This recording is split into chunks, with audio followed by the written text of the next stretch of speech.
নুরুল হক গুরুকে যেভাবে রক্তাক্ত করা হয়েছে, এই নুরুল হক গুরুর বিচার, নুরুল হক গুরুর আক্রান্তকারী যারা করে স্বাধীন করেছিল, এদেশে একটি সৎ নির্ভীক ন্যায় বিচার প্রতিষ্ঠার জন্য বাংলাদেশের জন্ম হয়েছিল।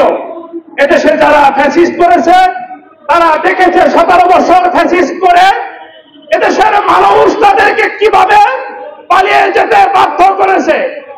আমাদের ছাত্র জনতা তাদেরকে যেভাবে পালিয়ে যেতে বাধ্য করেছে, এর থেকে আমাদের সকলকে বোঝা উচিত আমরা এদেশে যারা ফ্যাসিস্টের আবার যদি কোনো ফ্যাসিস্ট জন্ম নিতে চায়, এর থেকে তাদেরও শিক্ষা নিতে হবে।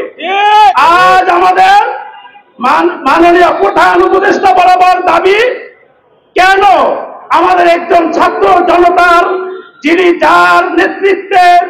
যার নেতৃত্ব ছিল এদেশের 17 বৎসর যারা গণতন্ত্রকে ধ্বংস করেছিল, যারা রাজতন্ত্র কায়েম করেছিল, যারা পরিবারতন্ত্র কায়েম করেছিল, তাদের বিরুদ্ধে কোঠা আন্দোলন করে এক সময় সেই কোঠা আন্দোলন ছাত্র জনতার আন্দোলনের রূপ নিয়ে যার নেতৃত্বে বাংলাদেশ থেকে খুনি হাসিনা পালিয়ে যেতে বাধ্য হয়েছিল, সেই ভিপি নুরুল হক নূরকে আইন শৃঙ্খলা বাহিনীর সহ একটি সন্ত্রাস গোষ্ঠী যেভাবে নির্মমভাবে রক্তাক্ত করেছে, এর জোরালো প্রতিবাদে আজ আমাদের ফ্যাসিবাদ বিরোধী আন্দোলনের পক্ষ থেকে প্রতিবাদ সভা।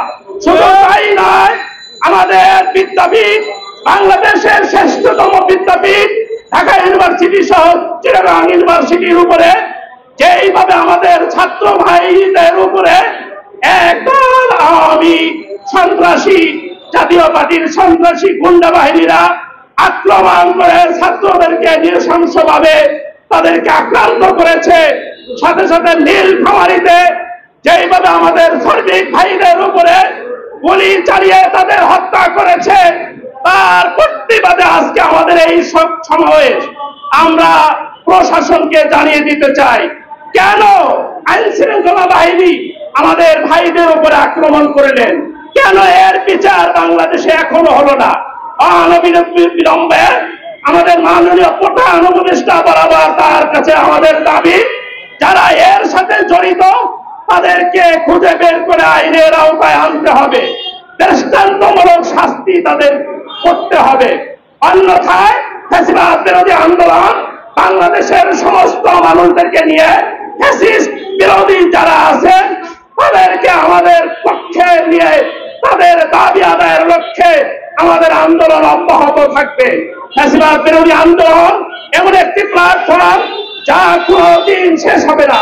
যতদিন এদেশে ফ্যাসিস্ট থাকবে, অন্যায় অবিচার থাকবে, ততদিন পর্যন্ত আমাদের আন্দোলন চলমান থাকবে ইনশাআল্লাহ।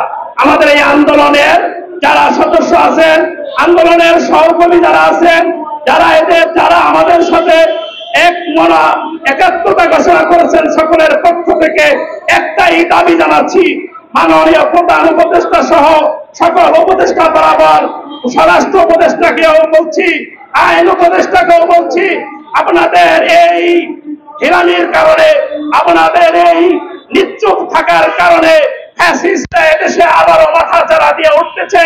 তারা আমাদের ভাইদের উপরে আক্রমণ করেছে, তাদেরকে আইনের আওতায় এনে 24 ঘন্টার মধ্যে দৃষ্টান্তমূলক শাস্তি বিধান করতে হবে।